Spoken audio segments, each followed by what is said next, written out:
the degree completion program. So right now I'm currently a dental hygienist and a certified dental assistant, but I actually hold 2 associate's degrees. One's an AA, I got from South Seattle, and one is an AAST, which is the dental hygiene one, which allows me to practice dental hygiene. Of course, you also need to pass board exams to do that, but moving on. Our learning objectives for this presentation is that at the end of it, you'll better be able to discuss dental decay with your patients or people you love or care about. And you'll be able to define and identify the term dental decay. You'll be able to describe the process of dental decay a little bit better, and you'll learn at least 3 methods of prevention. On Tuesday, when I was here and we handed out the pre-quizzes, I gave you the list of dental clinics. On the last page of the bottom of that list, there's a little note for you guys. So some of these affordable clinics, they will get somebody on the phone and then will say, okay, we're not accepting new patients. And they think, okay, well, I've never been there before, so that qualifies me as a new patient. But if they're in pain, they're now qualified as an emergency patient. They are not a new patient. So you'll get somebody who's a receptionist sometimes who will say, oh, we're not taking new patients, we can't see you. Well, actually, no, they have to see them if they're in pain. So it's important for you guys to note that when you send somebody someplace, to make sure that they're clear on their stating they're coming in as an emergency because they're in pain. They need an x-ray of that area, and let's move on.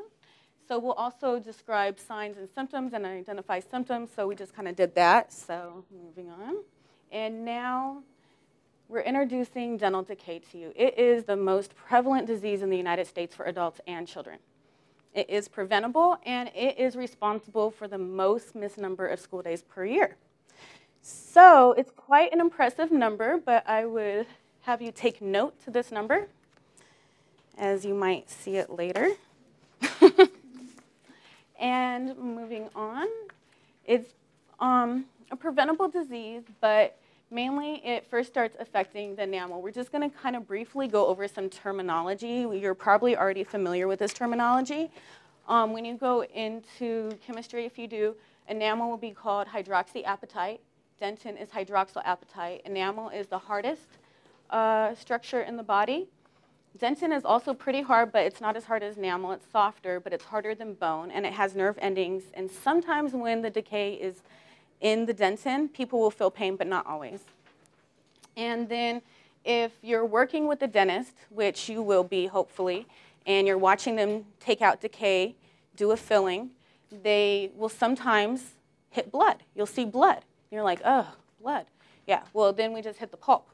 The pulp is full of blood and nerves, and then you'll know that you're going to be there a little while longer because you're going to do a root canal. And that is to remove the nerve, which extends into the bone. And moving on to the next slide. The periodontium is 4 structures. It's the bone, the PDL or periodontal ligament, the cementum, and the gingiva. The root of the tooth is covered by cementum. It's highly sensitive when it's exposed because of recession. So sometimes if people are complaining of sweet sensitivity, it might be because this is exposed. And then surrounding that is a periodontal ligament. This attaches the tooth to the gingiva, and it's all supported in the bone. And I like to actually give the analogy to my patients that, you know, people think the teeth are really important, which they are. They help us chew, but we can't have teeth if we don't have the surrounding structure to support these teeth. So I tell the patients that your teeth are a lot like diamonds. They're these beautiful, shiny things, but if you want to wear a diamond, you have to have metal for that ring. Let's say you want a diamond ring, right? You want to wear this diamond. The metal is more like the bone. It's what gives support so you can wear this diamond. But then, you know those little prongs that hold the diamond in? Those are more like the gums that are holding the diamond in. But you cannot have teeth if you don't have good bone. So moving on. And what is dental decay? Dental decay is an infection. It spreads. It could be transferred from people. And it likes to start with the bacteria attaching to the tooth, either through dental plaque or tartar, which is also known as calculus. It's a professional term. We're not talking about math. Some people, like your patients, might get confused if you say, oh, they have a lot of calculus. Oh, they have a lot of math. No. They have a lot of tartar. So the bacteria like to feed off whatever it is we eat. It's really gross to think about, but the bacteria are creating waste products because they are constantly pooping in your mouth, and that is what we call acidic byproducts. And that's what the teeth makes them weak and starts breaking them down. Okay, so if we let the bacteria just overtake everything, we're going to get an unhealthy balance of oral microflora. And this is what causes decay. So if saliva isn't enough, if fluorides and calcium phosphates aren't enough to be able to help the tooth, then the tooth will start breaking down, first with a carious lesion, and then those will turn into cavities. Yeah. Okay, next slide. So where can dental decay be found?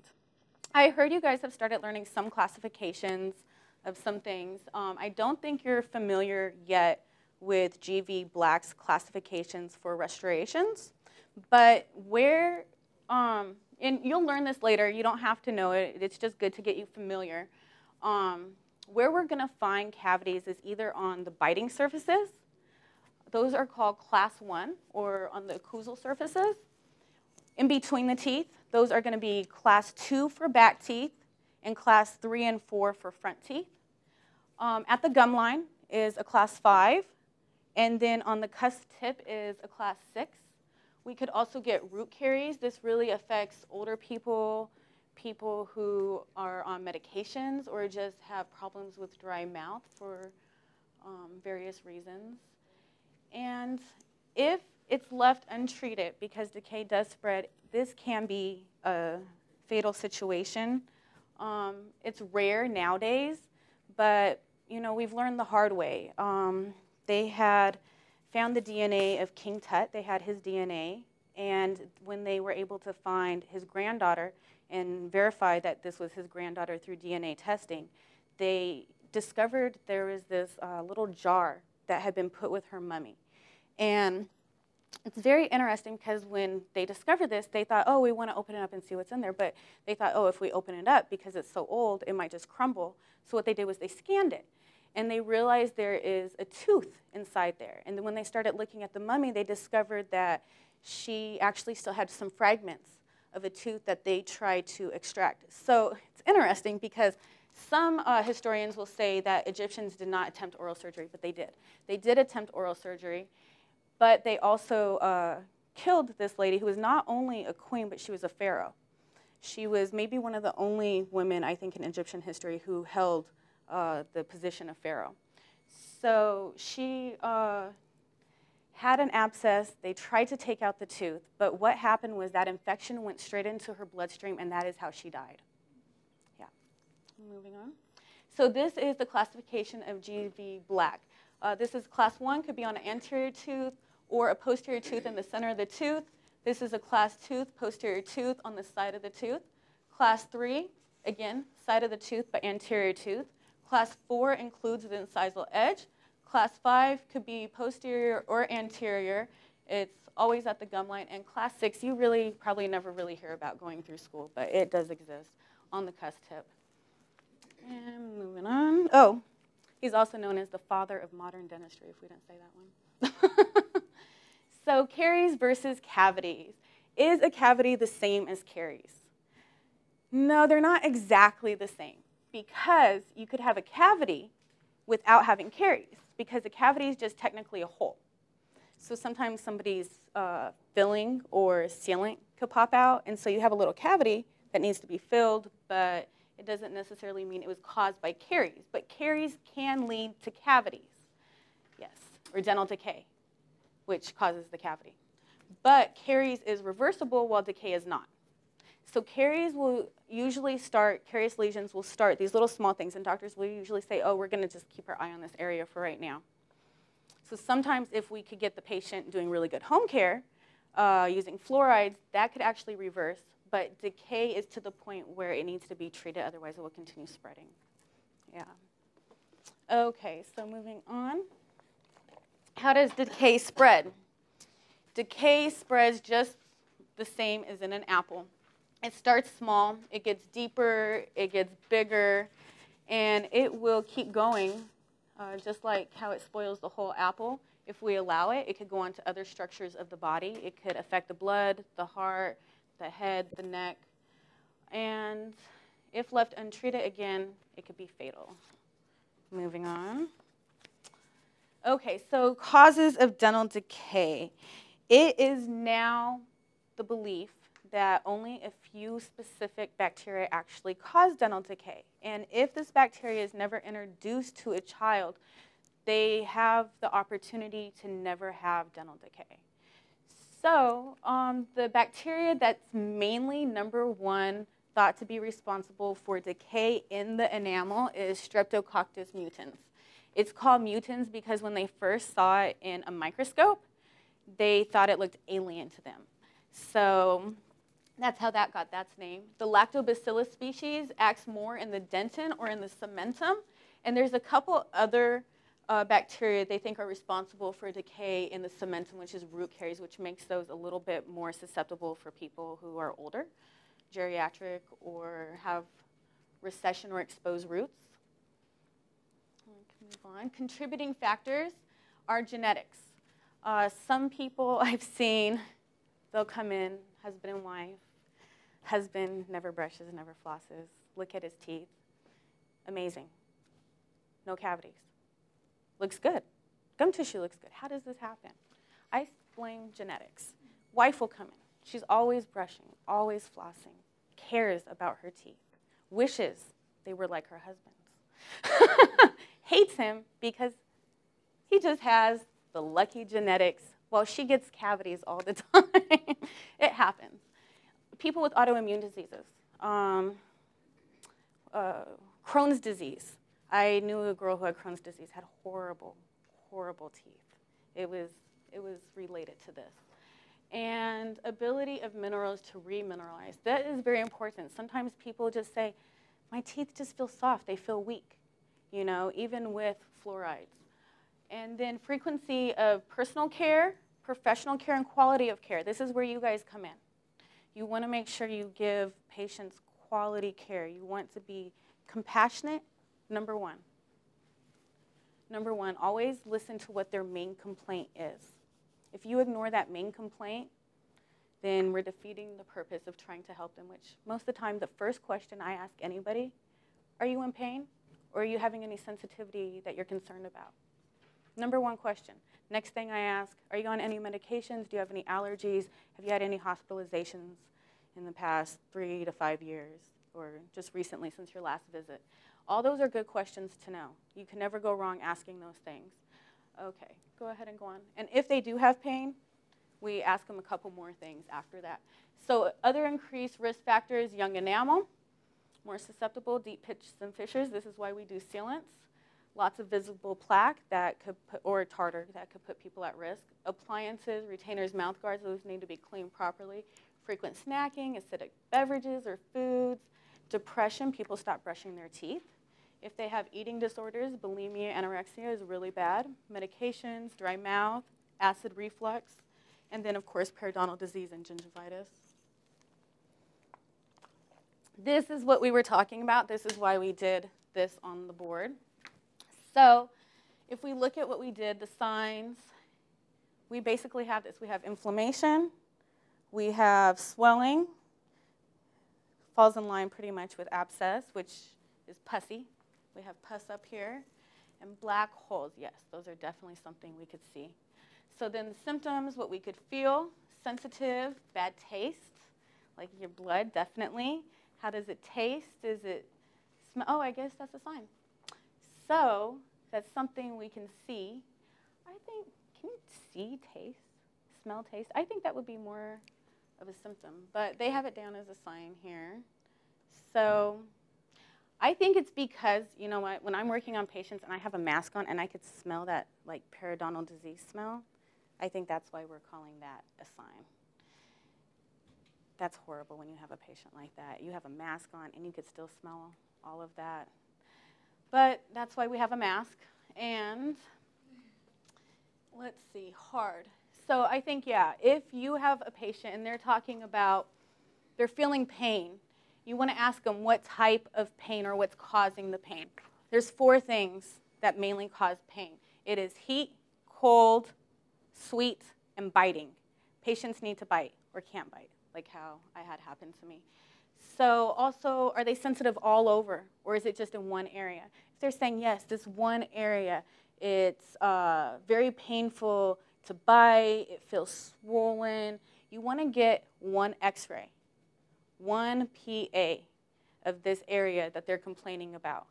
Even if you do not know what is wrong, you give that x-ray to your doctor, and your doctor is going to love you. Because I remember one time I had a patient. I didn't know it was wrong, and I worked at this place where a lot of people there spoke Russian or Spanish. Very few Americans. And he comes in, he's older, he's Russian, doesn't know any English. I barely know, I only know 6 words, and it's if I practice them in Russian. So he's pointing here, I'm understanding he's in pain, I get an x-ray of the area, but the doctor, when he comes in, I had measured around the tooth with a periodontal probe, and some of my measurements were not correct, okay? I made one mistake with not getting the correct measurements, but what I did do is I got the x-ray. So he could see exactly what was the problem with that x-ray. But also that day, time was rushed, and so I had to put the patient into an emergency room. I told the doctor when he got there, because I was already working before the doctor got there, we have a patient in the emergency room, we took x-ray, here's the measurements. He's like, later came back, these measurements are wrong, but the x-ray was good. He saw exactly what he needed to do. The guy lost his tooth that day. It was very abscessed, but at least he got help. At least he told us what the main problem was when he first got there. I have pain here. They will point here. You want the x-ray? Where they point. Okay, so moving on. Sometimes you don't see any signs or symptoms. Sometimes there is decay there, and you will only find it by taking an x-ray. You will sometimes see it in the x-ray, and that is the only way you'll know that there is a problem. They won't complain of anything. They won't know that there's a problem always. I had a patient here when I was in hygiene school.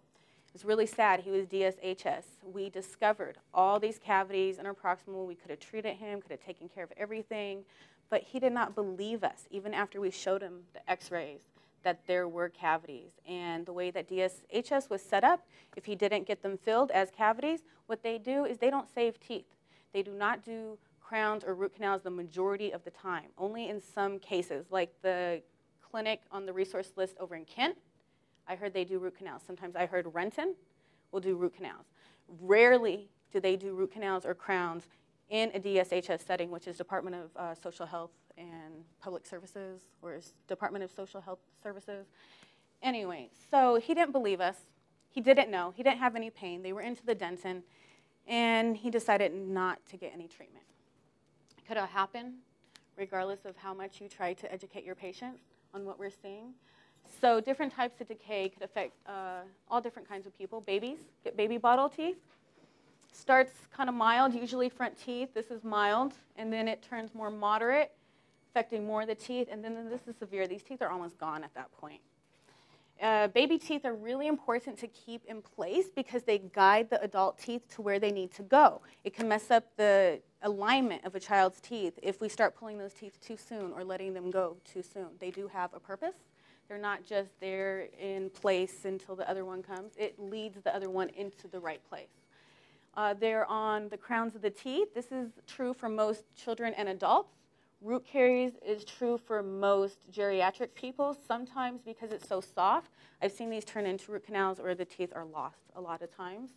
And then there's recurrent decay that happens under previous work. Sometimes we think that decay always starts from the outside of the tooth. Doesn't always start from the outside of the tooth. Under crowns, under fillings, these things could blow up quickly and sometimes could only be seen in an x-ray. And we're moving on to these images. So I don't know how well you could see this one over here, but the reason why I picked this picture here is because it looks very similar to, I wish I had my laser pointer with me. It looks very similar to what you're going to actually see in real life most of the time. And you could come up here more if you want, but I'm just going to kind of point with these scissors. So right here, it's going to look like these little triangles starting where the teeth are touching. So this is what you're going to want to do. You're going to take some x-rays. You're going to want to give the x-rays to the dentist, but before you give the x-rays to the doctor, you're going to want to kind of look right here in between where the teeth are touching. And if you could see these little shadows that look like little triangles with the point coming in, then especially if you see it going in past the enamel, it's pretty big. We have a couple here, we have a couple here. You just want to look there, and then you want to point those out to the dentist. Your dentist will love you. They'll be like, oh yes, I see this here. They'll probably see a lot more than you see, but if you could start training your eye, sometimes it's hard to train the eye to see these things. It takes sometimes years of practice to be able to see sometimes what comes very easily to people who have many years of experience. Oh wait, hold on, go back one more time. I was just going to point out in this picture here, if you look, we have different types of the classes of fillings that need to be done. This will be a class 5 here. This is a class 3 here. If you look into this picture, they have this here because this is a canine. So this decay here is going to be a class 3. But if there's decay on this tooth right here, that will be a class 2 because it's a posterior versus anterior. And then this tooth right here, it looks like it's going to be a class 3. But for the dentist to actually make this filling good and look good, they're probably going to lose this structure right here, which will make it into a class 4. Yeah. Class 4 restoration coming up for this person hopefully soon. That looks like the worst one. Okay, moving on. Dental decay is infectious. It is transferable. It can be transferred from parents to child. A lot of times parents share cups or they chew their food in their mouth and they give it to their baby after they chew it up for them, trying to help them, yeah. But at the same time, it's transferring the bacteria, and it could possibly, if the parent carries the bacteria, put the child at risk for dental decay and future problems. This is Jessica Alba over here. She has baby's pacifier in her mouth, and then later she puts baby's pacifier in baby's mouth. It's not even as gross as, I don't know if you know who Alicia Silverstone is, or the pictures. Have you seen the pictures of her, where she had baby eating out of her mouth? Eating out of her mouth? One of the grossest things I've ever seen, I'm sorry. And she's such a beautiful woman. Okay, go ahead and let's look at prevention methods. So the number one thing that dentists usually give is fluoride. Sometimes they'll just apply it in the office with a varnish. Fluoride works best on smooth surfaces. So what's good if you could do before you paint some fluoride on is to try to take like a 2x2 some gauze and wipe off the saliva, because the saliva also will kind of push away where you want that, especially if it's a fluoride varnish, to kind of stick at. If you have someone with recession, it's good to put those on there. So how the fluoride is working is that it will actually weaken some of the bacteria in the mouth, so they won't be able to wreak as much havoc, but it will also make these areas that are small carious lesions back into the equivalent of hydroxyapatite, which is enamel. So in chemistry, the new structure is not going to be considered hydroxyapatite. It's going to be called fluoroapatite, but they are equal to each other. So sometimes the fluoride has the ability to make the area that's weak strong as it was originally. Okay, so there's different ways we could get fluoride. In Seattle, we have our water supply fluoridated. We could also enhance our water with fluoride supplements if we choose to. You could drop like little pills in if you live in an area where your water is not already fluoridated.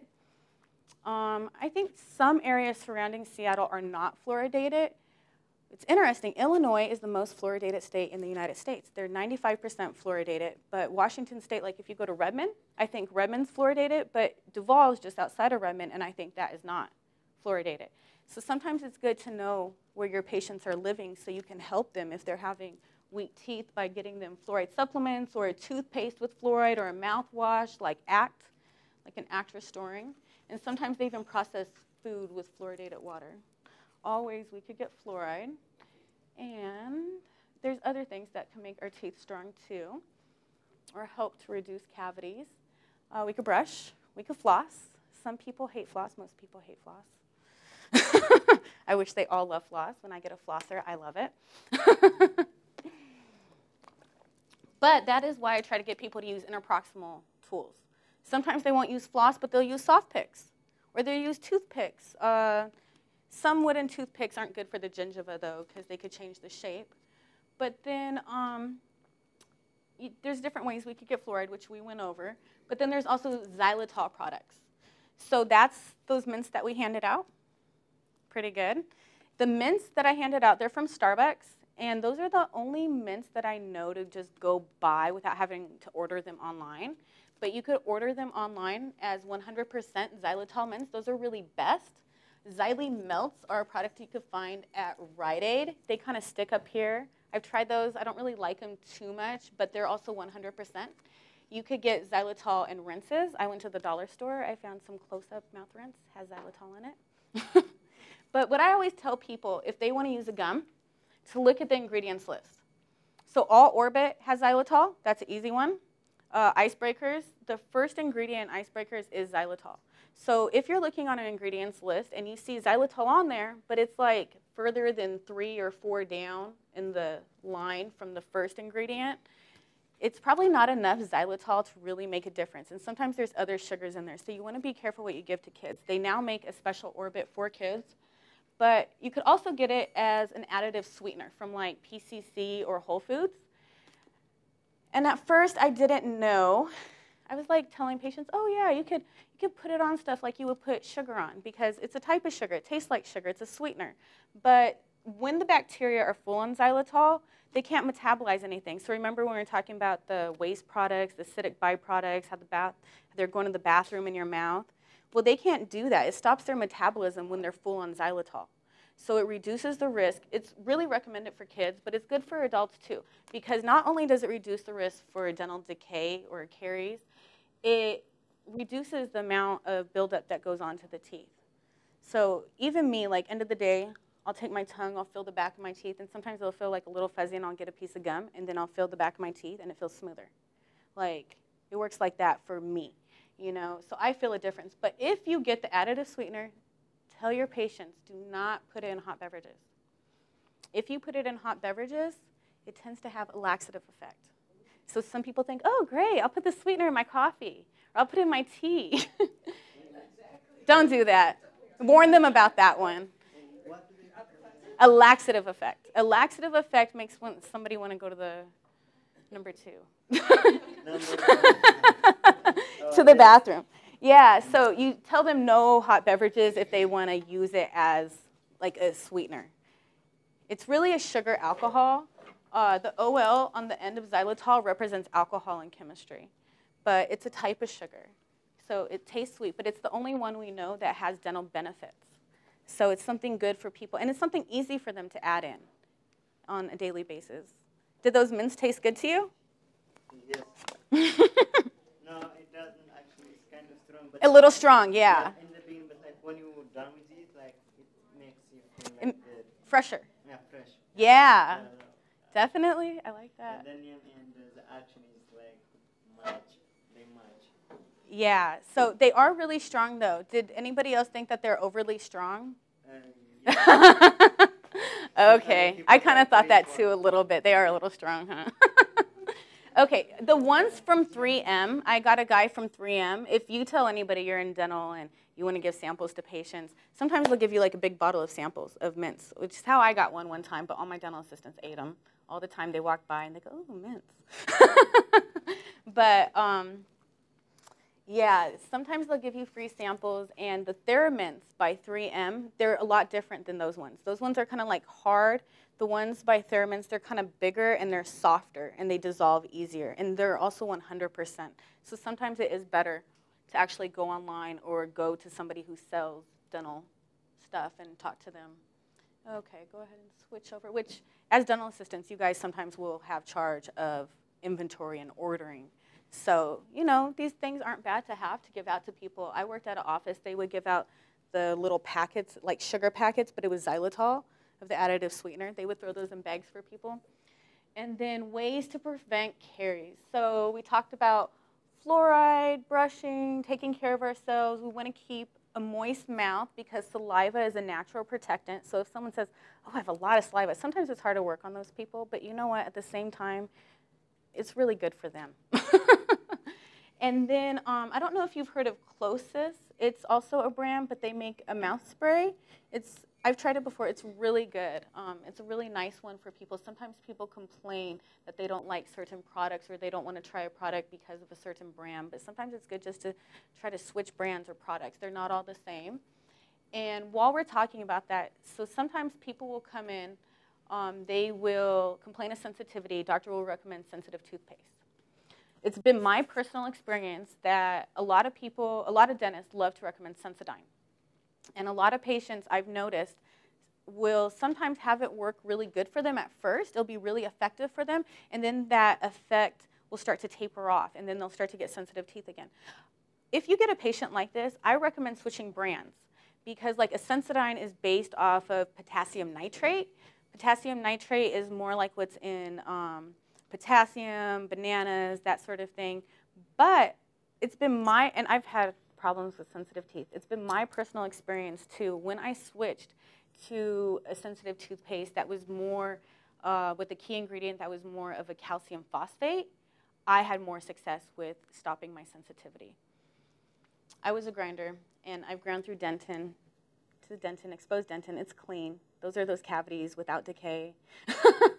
Little holes on my teeth. It hurts me sometimes. But if I take, it's called Colgate Pro Relief. The key ingredient is calcium phosphate. If I take just a little smear and I rub it on that tooth that's sensitive, like sweet will bother it a lot, it goes away in a couple minutes for me.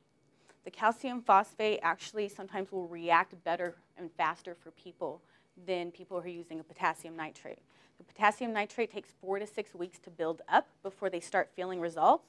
But like the Colgate Pro Relief, it's called Relief for a reason. Some people, it works immediately. But other people, it takes like 2 weeks to build up, but it's still less than 4 to 6 weeks. So we could also get sealants. We want to place these on 6-year molars. So you get a 6-year-old, 7-year-old.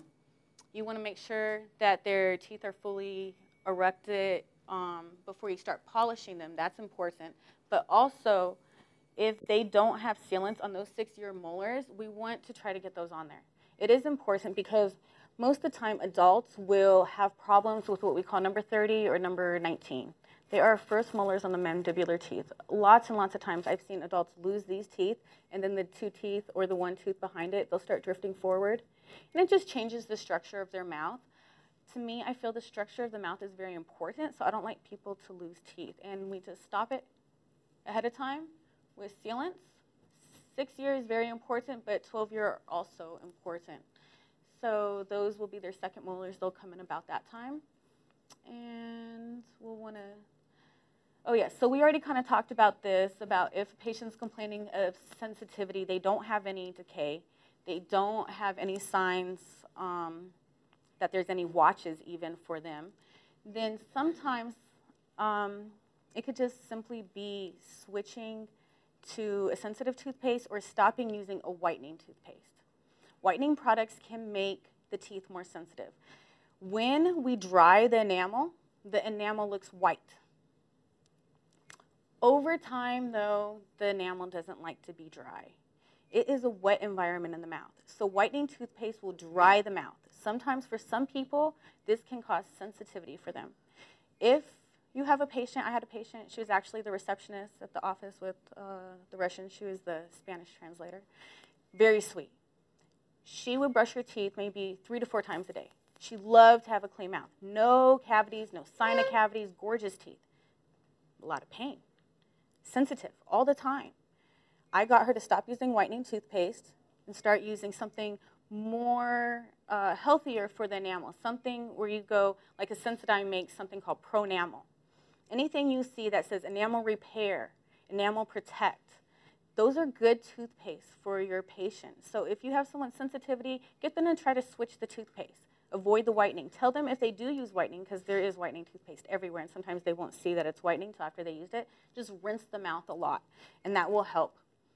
And let's see, there are some barriers to people that prevent them from getting healthy dentally, and one of them is just receiving care. That's why we gave you that list, so you can share those with people. So no matter where they're at, you just go on that list. It should be alphabetized, and you could get them the information that they need. And Oh, yes, another thing. If they have recession, sometimes sensitivity, they'll complain of sweet sensitivity. You could get the Sensi strips to help with that. That lasts for about a month. But I think we've pretty much gone over everything. Is there any questions? Oh, if you don't brush at all? No, it's not going to replace not brushing. It's not going to replace flossing. But what it does do is, let's say, I think it's best for people to brush and floss after every meal. That's not realistic for most people. The original question is like, Oh. like clean. Would that help you? Like, is it just refreshing, or that, does it feel like the? No, it's actually helping the bacteria to stop their metabolism. So then that way they're not creating those acidic byproducts. Because if they could stop creating the acidic byproducts, then it leaves the enamel to not be susceptible. So it just sort of helps with the risk, but there's still other things that can act against that. So if somebody's not brushing and they're leaving all that food in there, but they think the xylitol is going to completely help that, it's not. Yeah. When should we take that base, like, to help us, like? Basically, the best time is anytime you want or after meals. After meals. Yeah, but if you want to use xylitol products like just periodically throughout the day, that's fine for you. I actually love to use them in the morning, like a gum or a mint in the morning. Yeah, it makes me happy.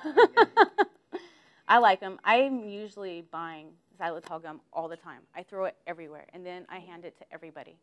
I do. I'm always handing this stuff out to people because I feel like it's something good for them. It's not going to hurt them, and they like it. And if they want it, why not give it to them, huh? Yeah. Any other questions? Yeah, some people, though, they'll tell you they don't want xylitol because it's a sugar. And people are really adamant, especially people who chew extra. They love their extra because it's sugar-free, and they don't want to switch to, like, switching to a xylitol gum. And some people hate fluoride, and they believe that it's toxic. I worked on Vashon before. You don't want to bring that word up over there. People over there also don't believe in vaccinations. But I think vaccinations are a good thing. Okay, so you guys ready to do a post test?